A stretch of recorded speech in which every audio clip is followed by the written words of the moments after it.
You're sitting across from them at dinner. Your heart is racing. Not from excitement, from anxiety. You just apologized for something you're not even sure you did wrong. But here's the thing. 3 months ago, this same person made you feel like you were the center of the universe. They texted you every hour. They called you their soulmate in week 2. They said nobody had ever understood them like you did. And now you're walking on eggshells. Now you're the one always saying sorry. Now you feel like you can't leave, even though a part of you knows something is very, very wrong. You didn't just fall out of love. You fell into a playbook. And the person sitting across from you, they've been running the exact same playbook on people before you, and they'll run it on people after you. This is dark psychology in relationships. And once you see the structure, you can't unsee it. Most people think manipulation in relationships looks like shouting, like obvious control, like someone saying, "You're not allowed to see your friends." That's not how it works. Real manipulation is quiet. It feels like love. It feels like passion. It feels like they just care about me so much. And that's what makes it dangerous. You don't realize you're being played until you're already deep in the game. Psychologists have mapped this out. Manipulative relationships follow a predictable 4-phase cycle. It shows up across narcissistic partners, toxic friendships, even cult recruitment. The names change, the characters change, the story setting changes, but the structure is identical. Here's the playbook. Phase 1 is called love bombing, and it's the most misunderstood tactic in dark psychology, because from the outside, it just looks like romance. Constant texting. "I've never felt this way before. You're different from everyone else." Grand gestures in week 1. Saying, "I love you" in week 2. Talking about your future together before you've even had your first real argument. Here's what's actually happening. Your brain is being flooded with dopamine and oxytocin, the same neurochemicals involved in addiction. Literally. Brain scans of people in the early stages of a love-bombed relationship look eerily similar to brain scans of people on cocaine. The manipulator isn't just being romantic. They're creating a chemical dependency. They're making you addicted to the attention, so that when they eventually pull it away, you'll do anything to get it back. And here's the tell. Real connection takes time. Real love doesn't need to prove itself in week 1. If someone is moving at warp speed, if they're treating you like a soulmate before they've earned the right to know your middle name, your alarm bells should be ringing.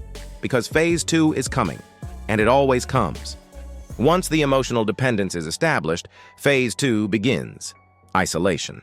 But not the way you think. The manipulator doesn't say, "Stop talking to your friends." That would be too obvious. Instead, they plant seeds. "I don't think Sarah really supports us. Your family seems kind of controlling, don't you think? I just feel like when you're with them, you're a different person. And I miss the real you." Notice the framing. They're not controlling you.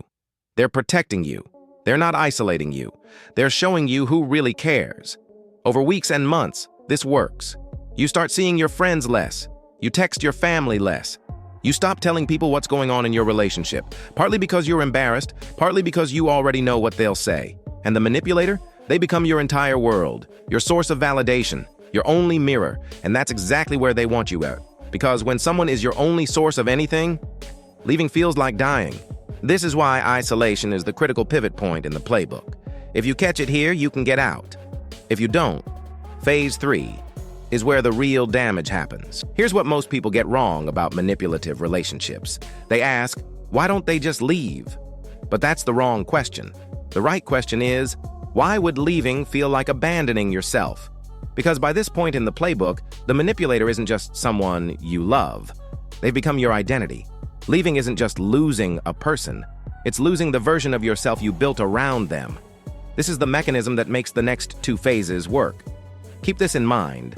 If you're getting value from this breakdown, hit subscribe, because I'm mapping out every manipulation tactic in this playbook, and the next one is the phase most people never recover from.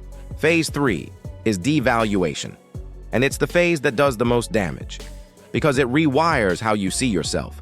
The person who once called you perfect now has a list of things wrong with you. You're too sensitive, you're too emotional, you're overreacting. You're lucky they put up with you. Nobody else would. This doesn't happen all at once. It's drip-fed.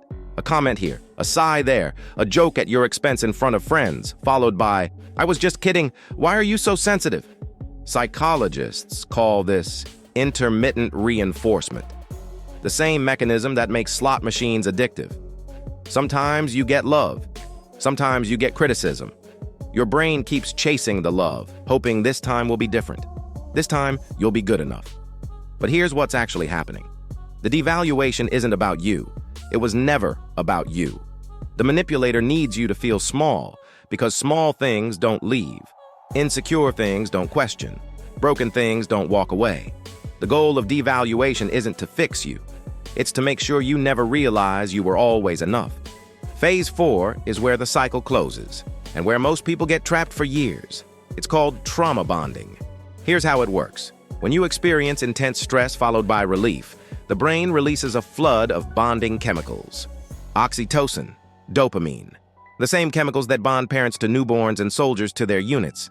Manipulators exploit this. They create the storm, the fight, the silent treatment, the gaslighting, the devaluation, and then they become the calm, the apology, the let's start over, the weekend where they're the person you fell for again. Your brain doesn't process this as abuse. It processes this as survival and rescue, and each cycle of pain followed by relief tightens the bond, because your nervous system learns that this person is both the danger and the safety. This is why smart people stay in bad relationships. This is why you can know something is wrong and still not be able to walk away. It's not weakness, it's neurochemistry, and someone weaponized it against you. So how do you protect yourself? Not just from the full-blown manipulator, but from the early stages where it still feels like love. Here are 3 shifts, and these aren't generic just leave advice. These are psychological defense mechanisms you can build into your daily awareness. Manipulators move fast. They have to, because the mask has an expiration date. The faster they can lock you in emotionally, the harder it is for you to leave when the real them shows up. So here's your first shift. When someone is rushing the connection, don't feel flattered. Observe. Ask yourself, does this person actually know me? Or do they just know that I'm available, attentive, and receptive to attention? Have they earned the right to say, I love you? Or are they saying it because they need me to say it back? Real connection earns speed. Manipulation demands it. The difference is observable if you're paying attention. Manipulators rely on your emotional reactivity. They send texts designed to provoke an immediate response. They start fights right before important events. They drop devastating news and then walk away, leaving you spinning. The manipulation works because you react before you process. So the second shift is simple but powerful. Delay. When you get a message that spikes your heart rate, don't respond. Wait. When they say something hurtful in the moment, don't defend yourself immediately. Just say, I need to think about that. This does 2 things. First, it gives your prefrontal cortex time to engage. That's the part of your brain that does rational analysis, and it literally shuts down when you're emotionally flooded. Second, it breaks the manipulator's rhythm. They expect the reaction. When you don't give it, their script falls apart. Here's the thing about the manipulation playbook. The third shift is the most important and the hardest. Maintain an outside mirror. Manipulative relationships thrive in secrecy. They depend on you not telling anyone what's actually happening, because if you said it out loud to someone who cares about you, it would sound exactly as bad as it is. So here's the practice. Keep a private record. Not a public post, not a vent session, just a note on your phone. Write down what happened. Write down what they said. Write down how it made you feel. Then, every few weeks, read it back as if a friend sent it to you. And here's the harder part. Let one trusted person in. Tell them the unfiltered truth. Not the version where you explain away the behavior, the version where you just state the facts. They said this. They did this. This has happened X times.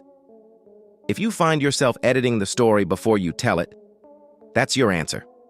You already know something's wrong. You're just not ready to face it yet. Once you see it, you can't unsee it. Not just in your own relationships, but everywhere.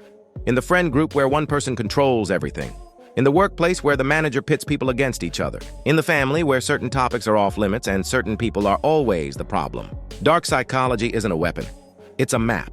And when you have the map, you stop walking into the same traps. But the map only works if you're willing to ask yourself the real question. Not, are they manipulating me? Because by the time you're asking that, you probably already know the answer.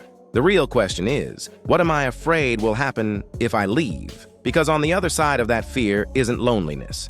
It's not failure. It's not, they were right about me. It's the version of you that doesn't walk on eggshells, that doesn't apologize for existing, that doesn't need someone else to tell them they're enough. That version of you is still there. They've just been buried under someone else's playbook. And the last page of that playbook? It's blank. Because you're the one who gets to write what happens next.